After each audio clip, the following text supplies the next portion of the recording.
이 시간 저와 여러분이 요한일서 1장 5절에서 2장 2절 말씀으로 세 가지 착각이라는 제목으로 은혜를 나누고자 하는데요. 우리가 말씀을 전하기 전에, 말씀을 우리가 듣기 전에 한번 나에게 스스로 자신에게 한번 정말 질문을 한번 해봤으면 좋겠습니다. 성진아, 하나님의 말씀대로 살고 싶니? 네, 스스로 한번 제 이름 대지 마시고 각자의 이름을 대고 한번 물어보시기 바랍니다. 성진아, 정말 하나님의 말씀대로 살고 싶니? 성진아, 죄 안 짓고 살고 싶니? 이게 우리가 신앙생활을 하면서 한 번씩 좀 질문을 해보아야 될 문제가 아닐까 생각되어집니다. 왜냐하면 우리가 그리스도인으로 살면서 죄를 짓지 않는다? 그렇게 살기를 솔직히 원하잖아요. 그런데 천국에 입성하기 전까지는 불가능한 것 같습니다. 그렇다고 우리가 절망하기보다는 실수하고 넘어질 때도 하나님 앞에 나와 용서를 구하고 용서해 주시는 하나님의 그 사랑 가운데 오히려 기뻐하고 즐거워해야 될 줄로 믿습니다. 착각은 자유라고 하잖아요. 제가 전에 한번 말씀드린 것 같은데, 제가 주일 오후 예배를 마치고요, 예전 이야기예요. 주일 오후 예배를 마치고 성도님들이 다 집으로 돌아가신 다음에 사무실 의자에 앉아 있는데 집사람이 뒤에서 조용히 저에게 말을 겁니다. 요즘 당신 설교에 은혜가 넘치는 것 같아요. 요즘 당신 기도에 능력이 있어요. 성도들이 당신 말이라면 콩으로 매주를 쓴다 해도 믿을 것 같아요. 내가 당신을 만나지 아니하였으면 지금 나는 어떻게 되었을까 생각하면 아찔해요. 죽었다가 다시 태어나도 나는 당신의 아내가 될 거예요. 이렇게 말을 하는데요, 너무나 기분이 좋아서 의자를 보면서 돌리면서 딱 집사람을 쳐다봤어요. 근데 집사람이 신문 기사를 보면서 그러더라고요. 이 말이 목사님들이 제일 듣고 싶은 말이래요. 저는 저에게 하는 말인 줄 알았습니다. 옛날 어떤 나라에 임금님이 계셨습니다. 종종 임금님은 화려하게 장식된 당나귀를 타고 나라를 순시했어요. 국민들은 당나귀에 올라타고 나라를 순시하는 임금님에게 갈채와 찬사를 막 보냈습니다. 이러한 갈채와 환호에 고무된 이 당나귀는 어느 날 임금님을 땅에다 내동댕이 치고 말았어요. 그 환호와 갈채, 백성들이 하는 환호와 갈채가 자기에게 오는 것인 줄 알고 착각했기 때문에 극도로 흥분을 했거든요. 그리고 그 순간 나귀에게는 참수형이 내려졌습니다. 이 이소무화가 우리에게 많은 것들을 알게 해주는 것 같습니다. 우리는 솔직히 이런 착각 저런 착각을 하면서 세상을 살아갑니다. 그런데요, 착각 가운데 살면 나는 편한데 솔직히 주위 사람은 불편합니다. 왜냐하면 보통 착각은 부정적인 결과를 가져오기 때문에 그렇습니다. 이것이 큰 결과일 수도 있고 작은 결과일 수도 있는데요, 이 착각으로 인한 결과는 상당히 부정적인 결과를 갖고 오는 것 같습니다. 예전에 제가 바쁘게 지하철을 타고 좀 타고 가다가 깜짝 놀란 적이 있어요. 왜냐하면 착각을 해서 거꾸로 가는 방향의 지하철을 타고 갔었거든요. 그리고 약속 시간에 늦었습니다. 우리 모두 이런 식으로 착각을 해서 약속 시간에 늦을 때도 있지 않습니까? 아니면 회사에 지각을 할 때도 있지 않습니까? 그래서 가능하면 착각 안 하면서 사는 것이 좋습니다. 그리고 특별히 하나님과의 관계에서는요, 여러분, 우리가 절대로 착각을 하면 안 됩니다. 왜냐하면 엄중한 결과가 오기 때문에 그렇습니다. 오늘 본문에서는 하나님과의 관계 속에서 가질 수 있는 우리의 그 착각을 한번 나눠보고자 합니다. 첫 번째는 뭐냐면 하나님과의 사귐이 있다는 착각입니다. 많은 그리스도인들이 나는 하나님과 사귐이 있다고 착각을 해요. 요한이 이 편지를 썼을 때 소위 영지주의자들을 염두에 두고 썼습니다. 영지주의자들은 영적인 것과 육적인 것을 구분하는 사람들이에요. 그래서 영적인 것은 영원한 것, 거룩한 것, 좋은 것이고요, 물질적인 것은 순간적인 것, 속된 것, 나쁜 것이라고 그렇게 나누었습니다. 항상 이렇게 이분법적으로 생각을 하다 보니까 이들의 생각은 극단적으로 흘러가기 시작을 해요. 그래서 내가 육신을 갖고 무엇을 하든 내 영적인 상태는 영향을 미치지 않는다라고 생각까지 했습니다. 그래서 이런 사람들을 두고 오늘 성경이 뭐라 그러냐면 5절, 6절 우리 다 같이 한번 읽어보겠습니다. 5절, 6절 말씀입니다. 시작. 우리가 그에게서 듣고 너희에게 전하는 소식은 이것이니 곧 하나님은 빛이시라. 그에게는 어둠이 조금도 없으시다는 것이니라. 만일 우리가 하나님과 사귐이 있다 하고 어둠에 행하면 거짓말을 하고 진리를 행하지 아니함이거니와. 아멘. 이 영주주의자들이 말하는 게 뭐냐면 우리는 하나님과 사귐이 있다라고 말하는 거예요. 그런데 요한이 그들의 생활을 보니까 너희는 하나님과 사귐이 없다라고 말하는 거죠. 그리고 그들은 어둠 가운데 걷고 있다라고 결론을 맺습니다. 그리고 이런 사람들을 가리켜서 거짓말을 하는 사람이라고 성경이 우리에게 말씀해 주고 있어요. 우리가 사는 21세기에는요, 2000년 전에 이 주장하는 영주주의자들과 같은 사람은 없을지 모릅니다. 그러나 굉장히 이 영주주의자와 비슷한 사람들은 있어요. 그런 사람들은 영적인 것과 속적인 것을 구별합니다.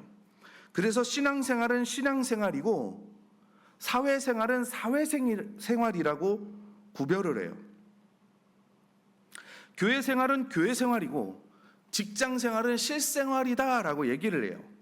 이런 생각을 하는 사람들이 현대를 살아가는 영주주의자들이 아닐까 생각되어집니다.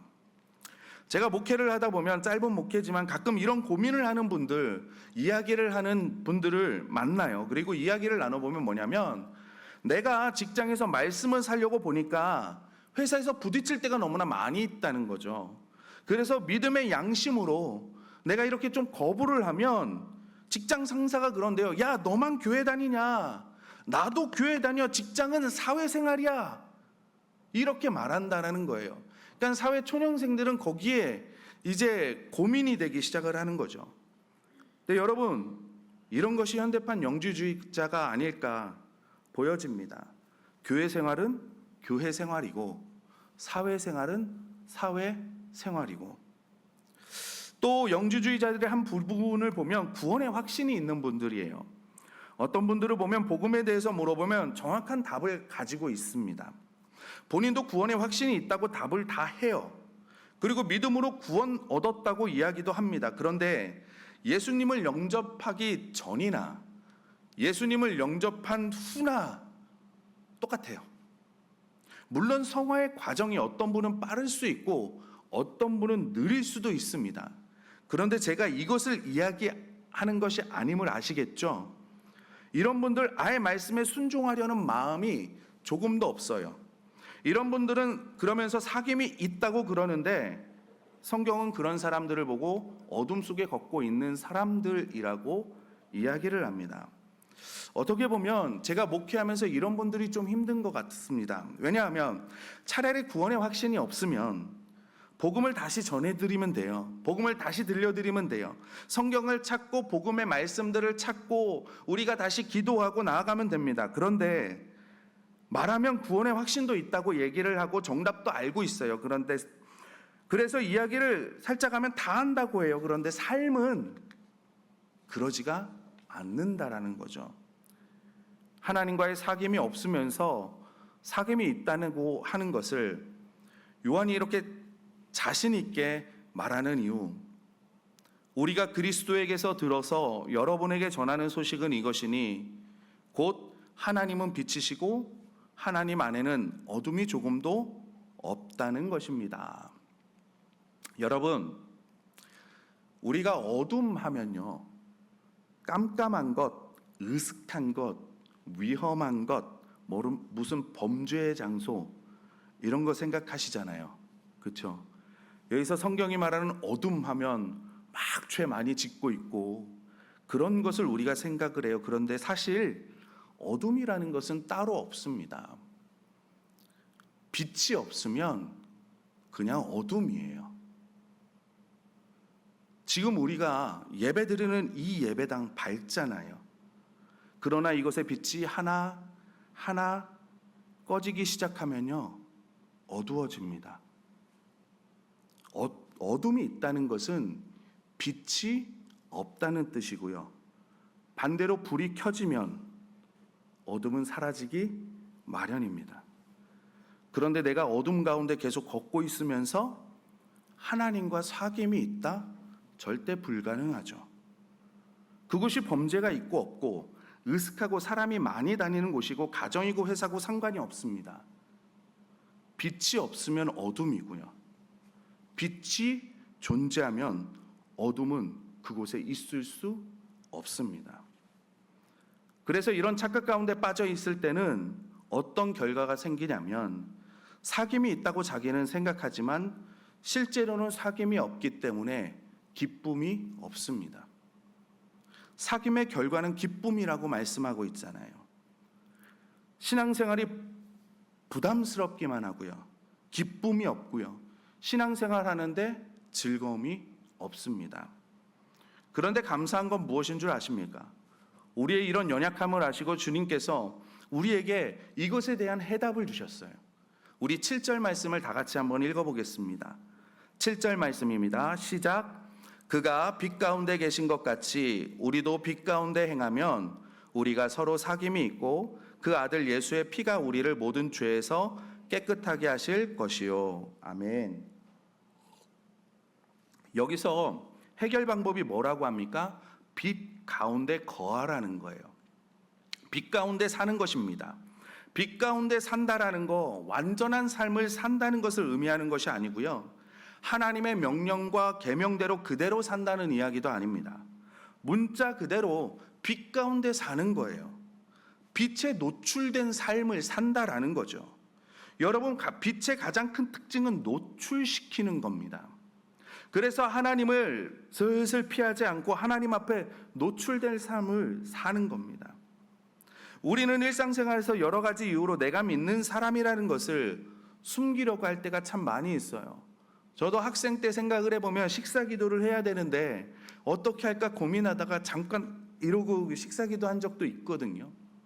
우리가 남모르게 할 때도 있습니다. 내가 예수 그리스도를 믿는다라는 것을 밝히지 않을 때도 우리가 많아요. 왜요? 손해보니까.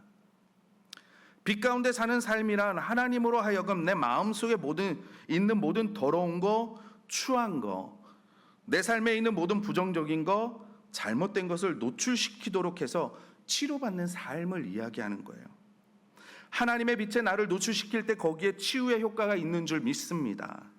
그러나 하나님께서 빛 가운데 계신 것과 같이 우리가 빛 가운데 살면 우리는 서로 사귐을 가지게 되고 하나님의 아들 예수의 피가 우리를 모든 죄에서 깨끗하게 해 주십니다라고 성경은 말씀해요. 가끔 나는 죄를 많이 지어서 교회에 못 나온다는 사람을 만나요. 내가 아직도 담배를 끊지 못했기 때문에, 내가 술을 끊지 못했기 때문에, 아직 내가 죄가 많기 때문에 교회에 나오지 못한다라는 거예요. 아니에요. 이런 사람들은 평생 오지 못합니다.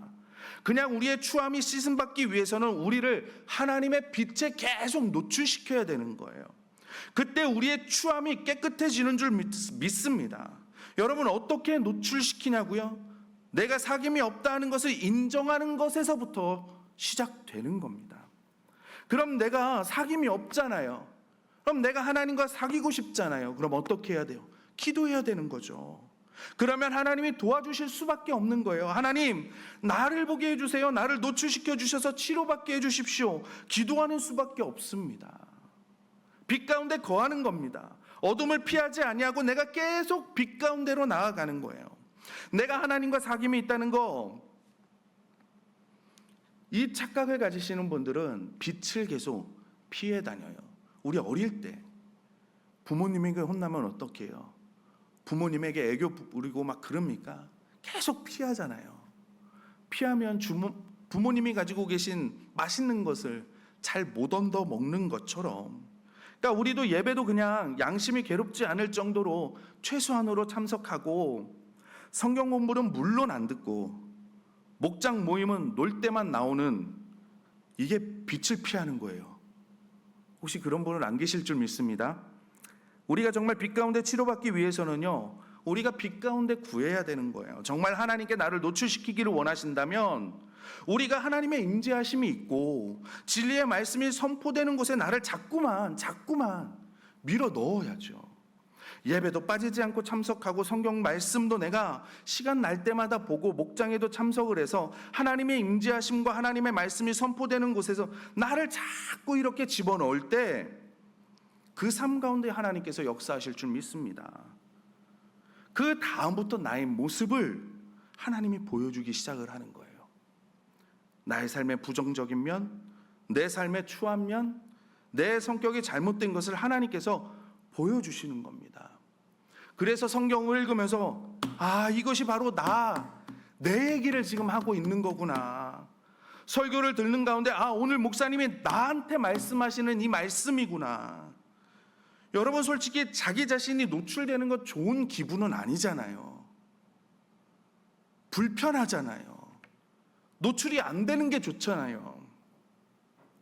솔직히 착각 있는 삶을 사는 게 가장 편해요. 나는 가장 편합니다.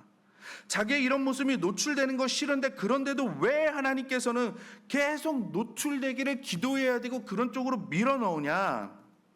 이 노출이 되어야 그 다음에 하나님과의 사귐이 생기기 때문에 그렇습니다. 하나님 앞에서 내가 정직하게 있는 모습 그대로 나 자신을 노출시켰을 때 하나님과의 사귐이 생기는 거예요. 그 다음부터 하나님과의 관계에서 세상에서 얻을 수 없는, 세상이 줄 수 없는 기쁨과 행복이 내 안에서 불일 듯 샘솟는 샘처럼 흘러 넘치기 시작을 합니다. 자기를 노출시키기 전까지 이런 기쁨을 맛보지 못하고 이런 사귐이 가능하지 않아요. 나는 사귐이 있다고 생각할지 모르겠지만 착각입니다.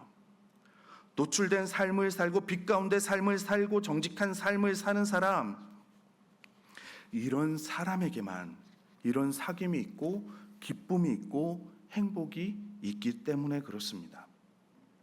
또 이웃과의 참된 사귐도 이런 노출된 사람만이 가능합니다. 그래서 7절에서 우리가 빛 가운데 살면 우리는 서로 사귐을 가지게 된다. 무슨 말입니까? 빛 가운데 살아야 사람과 사람의 사귐도 가질 수 있다는 거예요. 그래서 자꾸만 여러분을 하나님께 노출시키시기를 바랍니다. 제가 이런 이야기를 하는 이유가 여기에 있습니다. 목장 모임에서도 우리가 좋은 얘기, 덕되는 얘기, 은혜로운 얘기만 하려고 하잖아요. 그렇죠? 나를 노출시키지 않으려고 나를 포장하기도 하잖아요. 저도 목장을 하는데 가까워질 때가 있어요. 극히 가까워질 때가 있습니다.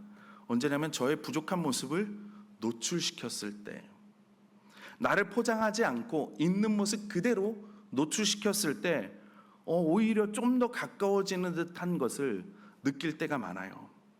그래서 하나님께서 사귐을 만들어 주시기 위해서 어떤 때는 강제적으로 역사하시기도 합니다. 그게 뭡니까? 목원끼리 부딪히는 거예요. 목자와 목원이 부딪히는 거예요. 그래서 이 추한 면, 악한 면이 확 드러나는 거예요. 나에게도 이런 면이 있었네. 저 사람에게도 저런 면이 있었네.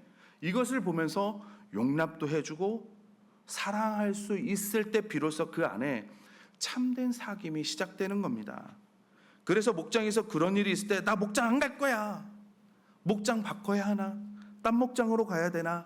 저기 목장은 재밌다는데 내가 저기로 옮겨야 되나? 그게 아니라요. 우리의 생각이 바뀌어야 돼요. 하나님께서 진정한 사귐의 길로 가기를 원하시는구나. 드디어 우리 목장에도 빛이 임하시는구나. 그러니까 이런 모습들이 드러나기 시작을 하지. 우리가 생각을 우리의 초점을 바꿔야 됩니다.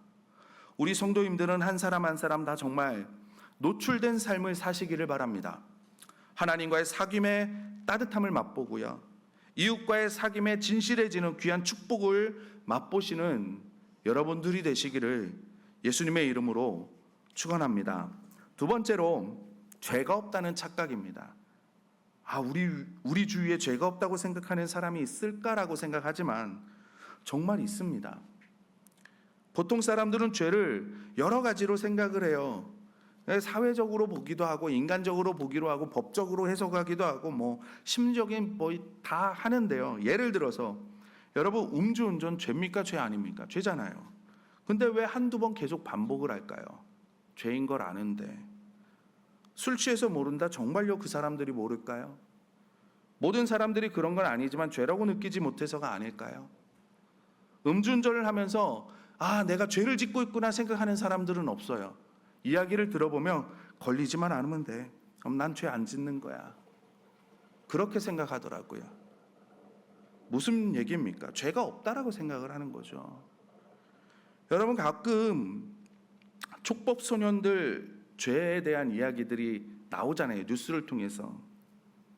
그 아이들이 뭐라 그래요? 난 촉법 소년이니까 죄가 없다라고 생각을 하죠. 죄라는 것을 인정하지 않으니까 내가 죄인이 아니고 나는 죄가 없다 생각하는 것 같아요. 이런 사람을 향해서 요한이 8절에 뭐라고 이야기하냐면, 만일 우리가 죄가 없다고 말하면 스스로 속이고 또 진리가 우리 속에 있지 아니한 거라고 얘기합니다. 이러한 착각 가운데 살 때 치르는 대가가요, 나 스스로를 속이는 거고요. 그 결과는 항상 피해 의식을 가지고 살아가요. 우리 예를 들어볼까요? 이웃과의 관계에서 문제가 생기면 이런 사람들은 나는 죄가 없어요. 그럼 누구에게 죄가 있을까요? 저 사람에게 죄가 있는 거죠. 남 탓을 하기 시작을 합니다. 그래서 항상 이런 착각 사시는 분들은요, 인생이 참 힘들어요. 항상 하는 얘기가 나는 잘해주려고 했고, 나는 사랑하려고 했고, 나는 은혜를 베풀려고 했고, 나를 왜 미워하는지 모르겠다는 거예요. 왜 내가 저 사람에게 미움을 받아야 되지? 왜 사람들이 나에게 이렇게 대하지? 뭐예요? 저 사람들이 다 잘못됐다라고 얘기하죠. 부부관계에서는 어떻습니까? 남편 때문에, 부인 때문에. 아이들에게는 뭐라고 얘기해요? 니들이 갑자기 생겨서 내가 이 모양 이 꼴로 사는 거야. 너희들 때문이야. 물론 주위 사람들이 잘못할 수도 있습니다. 그렇지만 어떻게 다 주위 사람들만 잘못하겠습니까? 착각에 빠져서 그런 거죠. 자기가 죄 없다고 느끼기 때문에 항상 문제가 주위에 있다고 생각하지만 문제가 나에게 있는 겁니다. 이것이 나는 죄가 없다 착각에 빠진 사람들이 치르는 대가예요. 우리가 어떻게 하면 여기서 벗어날 수 있느냐?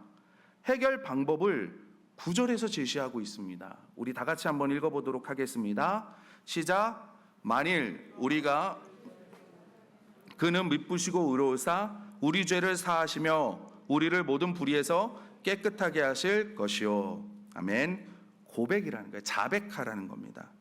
자백은 나의 이야기를 말한다라는 의미도 있지만요, 뭐냐면 하나님의 뜻에 동의한다라는 의미도 있어요. 그렇습니다. 하나님, 저 사람과의 관계에서 오는 문제 내 교만 때문이군요. 지금 이 문제는 내 자존심 때문이군요. 이 문제는 제 질투 때문이거든요. 이건 내 목된 성격 때문이고, 하나님이 이것은 내 게으름 때문이군요. 하나님께서 그렇게 말씀하신 거 나도 동의합니다 라는 거예요. 그렇게 했을 때 하나님께서 9절 후반절에 뭐예요? 그는 미쁘시고 의로우사 우리 죄를 사하시며 우리를 모든 불의에서 깨끗하게 하신다고 말씀하십니다.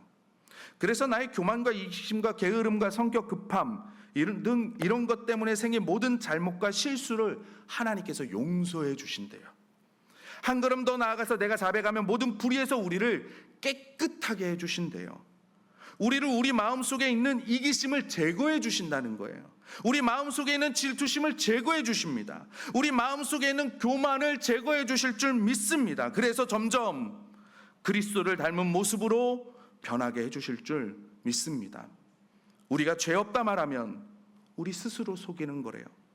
혹시 우리 가운데 이런 착각 가운데 사시는 분이 계시면 미쁘시고 의로우신 하나님께 나와 나의 죄를 자백하시고 죄를 용서받으시고 모든 불의에서 깨끗이 씻음받는 축복을 맛보시기를 바랍니다. 우리 세 번째는 죄를 지은 일이 없다는 착각.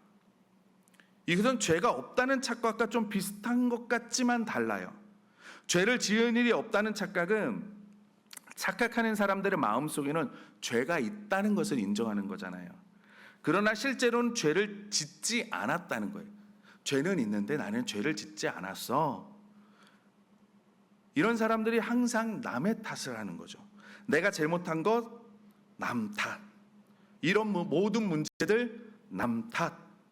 직장에서의 모든 문제는 상사나 부하 직원 탓. 이렇게 사회 탓을 하고요. 그러니까 나는 죄를 짓지 않았다는 거예요. 근데 요한 이런 사람들에게 가혹한 표현을 씁니다. 10절을 보면 만일 우리가 범죄하지 아니하였다 하면 하나님을 거짓말하는 이로 만드는 것이니 또한 그의 말씀이 우리 속에 있지 아니하니라. 그러니까 뭐라고 말했냐면 거짓말을 하는 사람이다라고 말해요. 그리고 두 번째, 아까 말한 것처럼 두 번째 착각하는 사람들은 스스로 속이는 사람이고요. 나는 죄 지은 일이 없다라고 말하는 사람은 하나님을 거짓말장애로 만드는 거래요. 자기에 대해서 책임지지 아니하고 항상 남 탓을 하는 사람은 죄책감 가운데 살아갑니다. 내 탓이 아니다, 내 탓이 아니다. 하지만 하나님께서 우리에게 양심을 주셨기 때문에 양심이 괴로워요.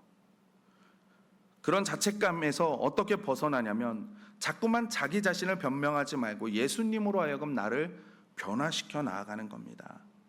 빛 가운데로 계속 나아가는 거예요. 예수님께서 세상에 오셔서 당신을 속죄제물로 십자가 위에 바치셨습니다. 그래서 죄를 용서받을 수 있는 길을 열어주셨어요.